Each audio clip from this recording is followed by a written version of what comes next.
Welcome to session 2 of Seeing as Jesus Sees. What we're missing and why? Well, I'll tell you, we need a tour guide. Before we had kids, wonderful Ann convinced me to break open the piggy bank and take a whirlwind tour of Europe on a budget. A lot of the museums, archaeological sites cost little or nothing to visit. But without a tour guide, you feel like you're just looking at old rocks and broken bowls. Without someone who knew the history and significance of the sites, we're just looking at treasures but not seeing them. But the people with tour guides were different. We saw them nodding their heads and gasping in awe and pointing at old rocks and buildings. Unfortunately, the tour guides were a little pricey, and I was already in a bad mood about the amount of money we were spending, so we developed a sneaky habit. We'd find a group that was being dazzled by their articulate tour guide, and we'd wander in their direction. Slowly, we'd inch toward the group, pretending we were looking at the artifacts on our own. But gradually, we'd leaning in closer until finally we're hearing all the good stuff and gawking and gasping with fascination, just like the paying tourist. When we miss the beauty and the wonder of life, our souls are starved of something.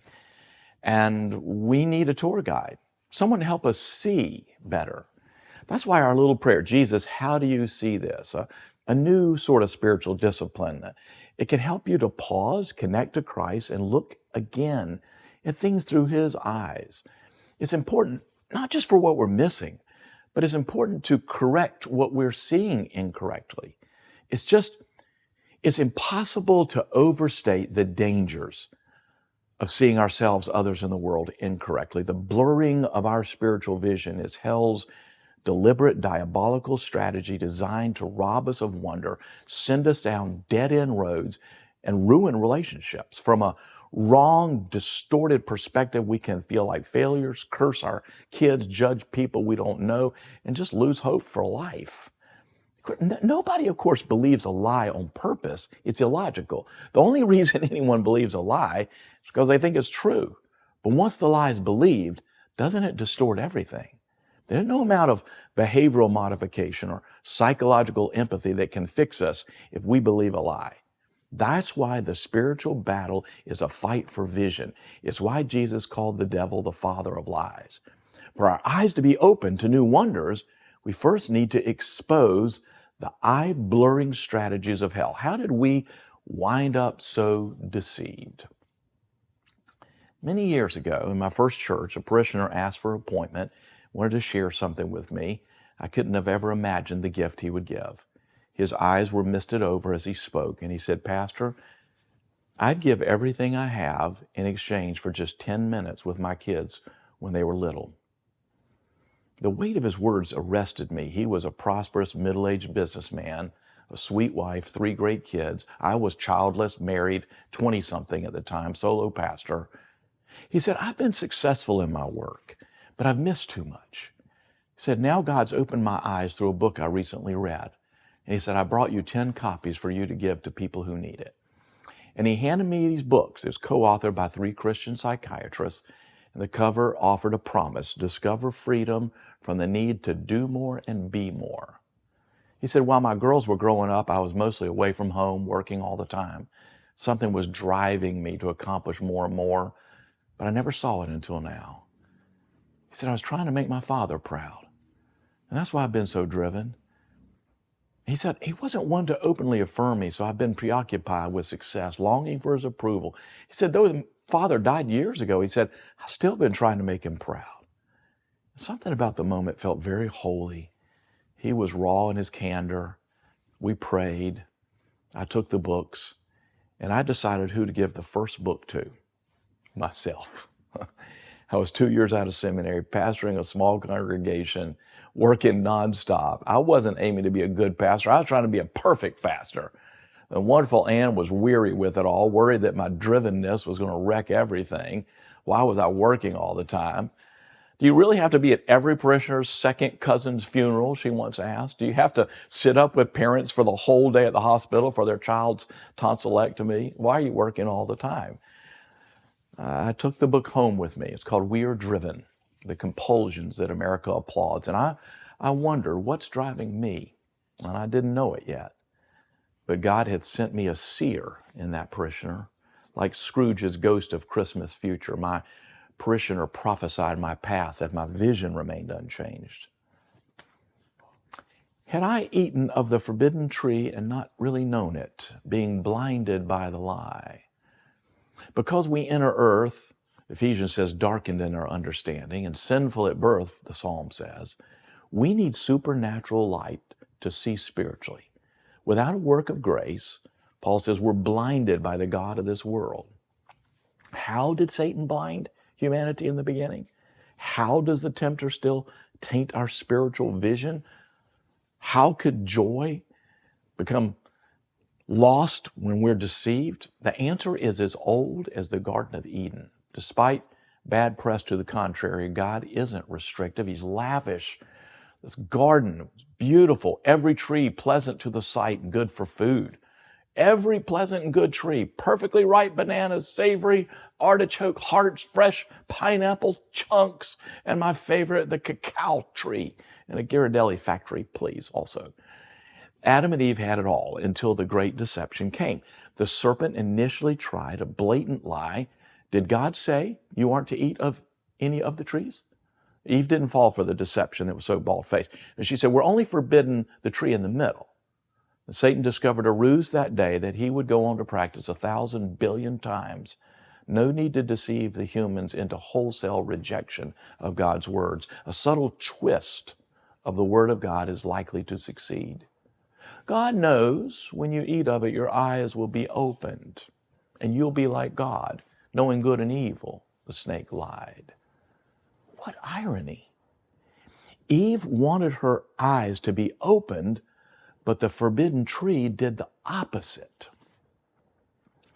My beloved mentor Dudley Hall calls the tree of the knowledge of good and evil the do to be tree. If we will do, then I can be. If I'll just eat of the tree, if I will just make a little more money, if I'll just perform a little better, once I do, then and only then, the lie says, can I be like God, secure and free and happy.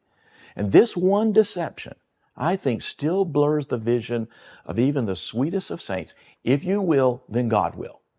It's a ruse that blinds and blurs because it shifts us from relationship with God to transaction with God.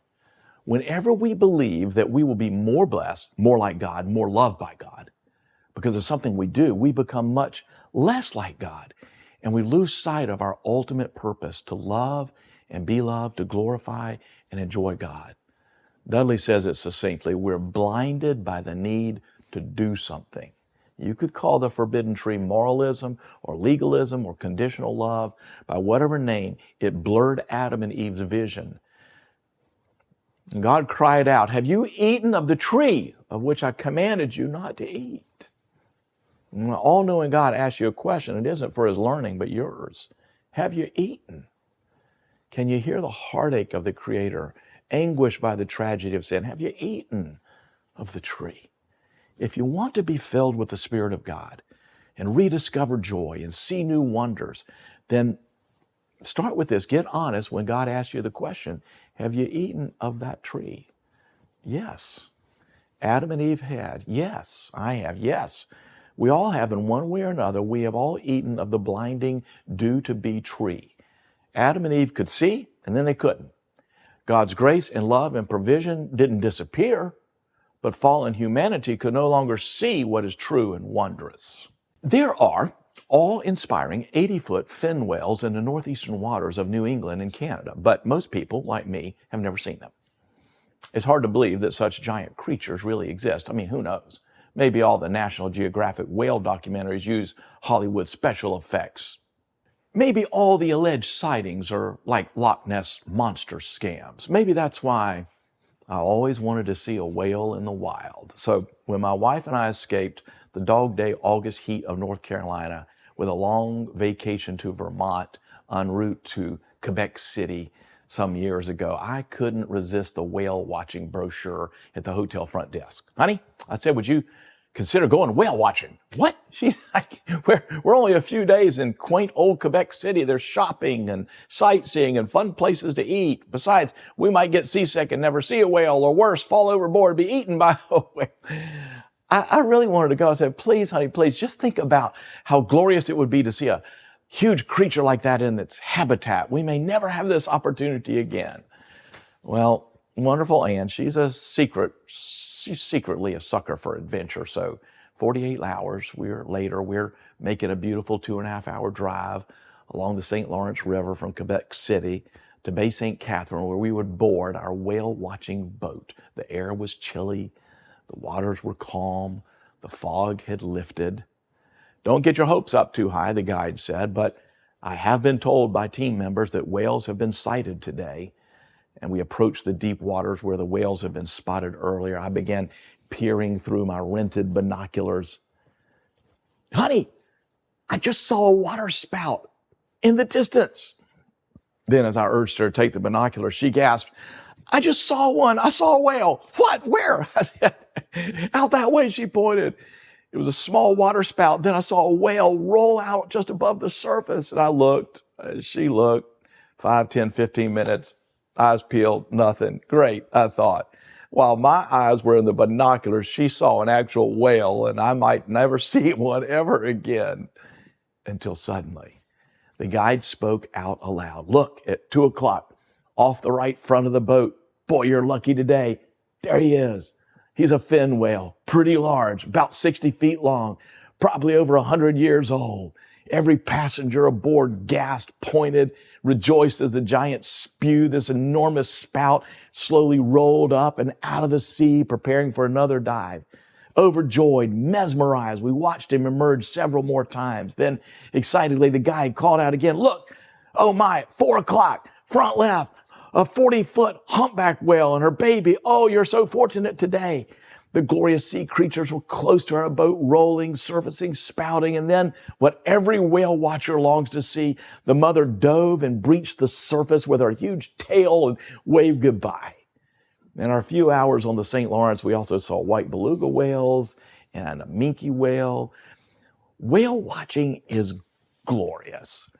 Rather, I should say, seeing whales is glorious. Watching without seeing is not fun at all. Having heard about our whale watching excursion, my dear friend and executive pastor, Chris, and his family were even more excited about their road trip to Maine 2 summers later. And his wife, Precious Mary, had just turned 40, and to fulfill her lifelong whale-watching dream, Chris, his wife, 3 kids, in-laws bought tickets in Bar Harbor for the adventure of a lifetime.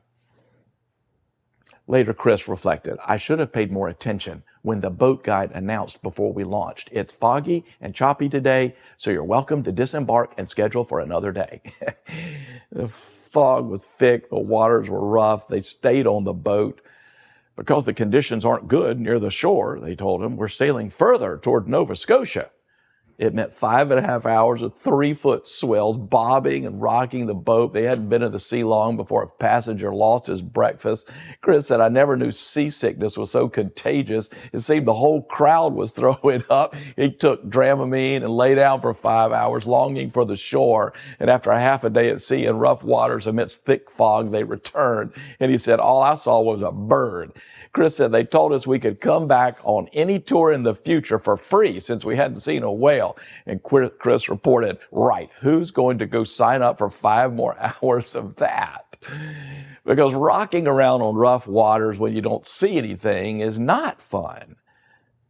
And getting rocked by life's troubles is even less fun when there's no spiritual sight. You know, Chris's futile whale excursion reminds me of another crew of boaters who came up empty on the sea. Simon Peter and his co-workers, they fished all night, never saw a fish. Imagine yourself as one of those weary fishermen that Luke describes in his gospel. See yourself on the shore washing nets. You're tired. You're no rookie.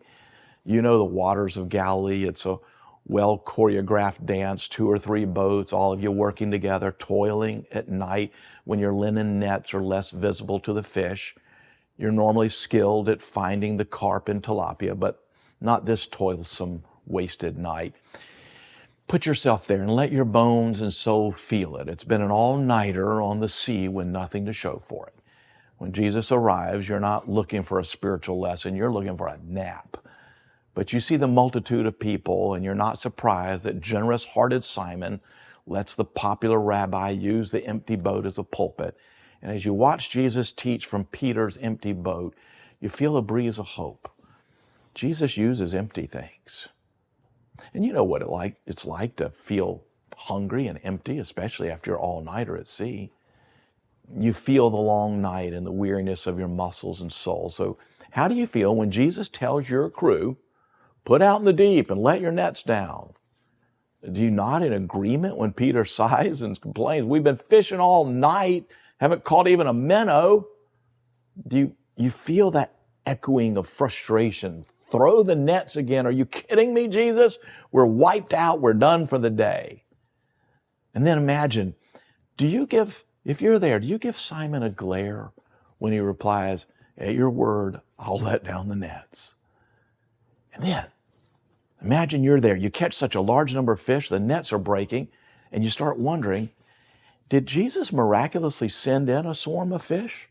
Or can this man see what others can't? You stare across the sea, and the holiness of the moment washes over you. He sees the fish. He sees where the nets need to be. He can provide the fish because he can see the fish ahead of time. God, in that sense, is in your future. My home office has improved greatly recently. For over 6 years, I was in a glorified closet at home, not complaining. It had a window, beautiful little view. But the kids are grown and gone, and I suggested that we renovate our son's old room into a lovely large office for me.